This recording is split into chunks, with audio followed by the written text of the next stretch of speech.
Hey, what's going on, everybody? Commander Crane here, and we are back with another very special Pioneer deck tech. And today, we're going to be talking about the Detroit Lions Cat Aggro deck. I am very excited to share this very spicy list with you. As always, at the end of the video, let me know in the comment section below, what do you think about this deck? Is there a specific card that I should have put in this deck that I did not? Or do you have suggestions for upcoming videos? Just let me know in the comment section. So a few things before we hop into the actual video here. We are on our road to 1,000 subscribers, and we are getting super close. So if you want to be part of the huge giveaway that's going to be happening once we hit 1,000 subscribers, you're going to want to be subscribed to the channel. It's one of the main ways you will be entered into the giveaway. Obviously, there'll be more details once we get to 1,000 subscribers, but if you don't want to miss it, go ahead and subscribe so that way you'll be notified when that video does come out. And then the other thing we have to talk about, the inspiration for this video, which is pretty clear. For those who are not, aware of American football or the NFL, the Detroit Lions are back-to-back NFC North champions and have the #1 seed in the National Football Conference. And I thought, I've got to make a deck that's, inspired by the Detroit Lions, and obviously Cats, the Lions, it kind of all makes sense here. But obviously I know what you're thinking, why do we have the blue theme to it? It's because we're playing a blue-white cat deck. So the cats that I'm featuring that are blue are 4 Skycat Sovereign and 4 Enduring Curiosity. So Skycat Sovereign, fantastic card. I've always thought it was super underrated. It gets +1/+1 for each other creature you control with flying. We do have some other cats that have flying and a cat that can gain flying. We do have some non-flying cats, so not every single creature in this deck is going to be a flyer, but there's a lot of good flying cats in this deck. And then we're also playing Enduring Curiosity, which works really well with the flying cats, because it says whenever a creature you control deals combat damage to a player, you draw a card. So if we have a whole bunch of flying cats, it's going to be really easy to draw extra cards with Enduring Curiosity, and itself, it is a cat, so it's just a really good card in its own right. So let's go and hop into the rest of it, but obviously we are playing a cat deck, so Kahira is going to be our companion. Just kind of makes sense overall. Why wouldn't we play Kahira in our cat deck? So let's go and hop into the main creatures, obviously, in the deck. It's going to be relatively standard for a cat deck, I would say. Really nothing too crazy. A lot of new foundation cards, obviously. We're playing 4 copies of Leonin Vanguard and 4 copies of Savannah Lions as our main 1-drops in the deck. We are also playing 4 copies of Sky Knight Squire. It's one of the cards that can gain flying, which works, again, really well with the Skycat Sovereign. And then speaking of flying cats, we're also playing 4 copies of Dawnwing Marshal and 4 copies of Leonin Skyhunter. So Leonin Skyhunter is technically just strictly worse than Dawnwing Marshal. It's got the 2 white pips instead of the white and 1, and then it doesn't have the activated ability. But most of the time, especially in this deck and just in general, Dawnwing Marshal is basically just going to be the exact same thing as Leonin Skyhunter. Obviously, again, there's going to be some situations where we can activate the Dawnwing Marshal, but I've played the card a decent amount. I think I've only ever activated it once or twice. It's not very common, but still, we're playing 8 copies of 2/2 flyers in this deck. And then obviously, it doesn't have flying, but we're also playing Arabo the First Fang. It's a really good card that helps us get enough counters on the Sky Knight, oh, I'm forgetting the name of it all of a sudden. But it helps get the 1/1 counters on it, so that way it gains flying. Plus, it's just a really good cat lord for the deck. So that's why we're playing the 4 copies of Arabo the First Fang. So those are all the cats that we're playing. We have to go and hop into the non-creatures that we're playing. There's only 6 non-creatures because, obviously, we're a cat deck. We want to play a ton of creatures in this deck.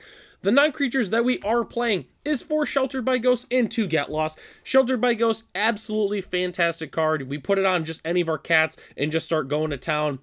I mean, it doesn't even matter what cat we put it on. I guess Skycat Sovereign theoretically would probably be the best one just because it can get really big. And then it gets the Ward 2, so it's protected a little bit. Gets the lifelink. Overall, just a fantastic card. And then Get Lost is just a really good white removal spell. That's why we're playing it. We're not playing any counter spells in the main board, but we are definitely playing some in the sideboard, which we will be talking about very soon. So that's the entire main board, except for the lands that we have to talk about. We're playing 22 lands in this deck.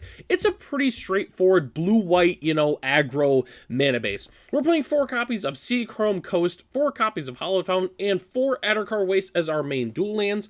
We are also playing 4 copies of Hengegate Pathway, 1 Aganjo, and 1 Otawara. And then rounding out our lands, we are playing 2 copies of Mutavault and 2 basic planes. I do like the Mutavaults in this deck just because, you know, obviously we're playing a cat deck, so the Mutavault counts as any copy. And we're also not, we're not super into like not even the White Devotion, but we're kind of just like splashing blue, so to speak. So it doesn't feel bad putting in the Mutavaults at all. I didn't want to put in Cavern of Souls though, just because I didn't want to play too many lands that don't like help cast our sideboard cards. So that's why I didn't put any Cavern of Souls in here. You could definitely put them in here. There's nothing wrong with that. If you have an extra Cavern of Souls laying around, you can go ahead and throw it in the deck, but I decided ultimately to not do it. And as our spicy basic land of the day, this is a little bit of a deep cut. So obviously the Lions, they have the #1 seed in the NFC right now. So that means that the playoffs is going to go through Detroit. So I thought, you know, the road through Detroit, we got to find a Plains that has a road on it. And obviously we found one here. So that's why I'm featuring this Plains. It's a little bit of a deep cut, you know, weird reference, but that's why we're playing this specific Plains in our cat deck. And we're playing 2 copies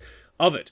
So don't go anywhere yet though. We still have to talk about our sideboard as well as some budget options for the deck. So sideboarding is going to be relatively straightforward once again. We're playing a white base aggro deck with some extra counter spells in the sideboard. But before I hop into the sideboard here, as I like to mention, don't be afraid to switch up the sideboard for your local metagame. If it looks different for you, or if you're running into different decks on Arena or Magic Online, feel free to go ahead and switch things up. This is just my general guide of what I would personally be playing. But again, my sideboard and even decks that I always keep around, I always am constantly changing. So don't be afraid to change it up if you think you want to play something else specifically. So let's go and hop into it here. So we're playing 2 copies of Deafening Silence. Fantastic against Izzet Phoenix, Lotus Combo, and other spell-slinging decks. 3 Rest in Peace. It's the best graveyard, you know, hate card pretty much in Pioneer. It's so fantastic. We're playing white, so that's where we're playing a few copies of Rest in Peace. Surge of Salvation. I'm playing 2 copies of this, mostly because of effects like Pyroclasm, Anger of the Gods, Brotherhood's End is really, really good against our deck, and I want to help protect our creatures. So that's why we're playing 2 copies of Surge of Salvation. We are also playing 2 copies of Spell Pierce and 4 No More Lies as our main counter spells. Spell Pierce is great because it's good at, you know, interacting with cheap board wipes, once again, like Brotherhood's End, Anger of the Gods, things like that. But it's also just good at countering Planeswalkers, keeping up the tempo, countering Fatal Pushes or other good removal spells. Overall, it's just really, really good. No More Lies is a great catch-all. I thought about playing Lofty Denial, but I kind of figured No More Lies was kind of right in the middle in terms of, you know, it's just mana leak, and also being able to exile spells can be extremely relevant in this format, depending on what we counter. So that's why I also really, really like the No More Lies. And then we're also playing 1 copy of Settle the Wreckage. I love playing 1 copy of Settle in my sideboard, especially in paper, like in my local FNMs, just because if you let people know in your white decks, if you're playing Settle the Wreckage, it can completely mess with their entire game plan. Like if we're playing an aggro deck here and we're being aggressive and we just have 4 mana open, they might just be scared. They might just say, hey, I gotta play really defensive now, just because they could have the Settle and it could be a blowout. So I love playing the 1 copy of Settle in the sideboard just for that extra little, you know, mind games we get to play with our opponent. But it's also just a really, really good card in its own right. So the last thing we have to talk about here is the budget options for the deck, which is pretty simple. Swap out some dual lands and the utility lands like the Mutavault, the Otawara, the Aganjo, but we can also play some budget dual lands. I know in the list that I'm playing, I put in Prairie Stream in Port Town, just because Port Town you have to reveal an island or plains, which Port Town is, and I put in a bunch of extra basics so that way Port Town can come in untapped, and so can Prairie Stream actually. So that's why I'm playing those ones specifically. We can also swap Shelter by Ghost or Enduring Curiosity. Enduring Curiosity is actually pretty pricey. They go for $7.50 a piece. Shelter by Ghost goes for $7. But one thing I can tell you, if you really like this deck, or even if you think you might want to play those kind of cards in the future, they're going to be good in Pioneer for quite some time now. Enduring Curiosity is not as good, I would say, in Pioneer specifically, but the card is just going to keep getting better and better and better, so don't be afraid to pick these cards up. They're going to be relatively pricey cards for definitely the time being. But the current list as it's constructed right now is only $212 US, mostly because all of our creatures are extremely cheap. Most of them are just good commons and uncommons and a few bulk rares.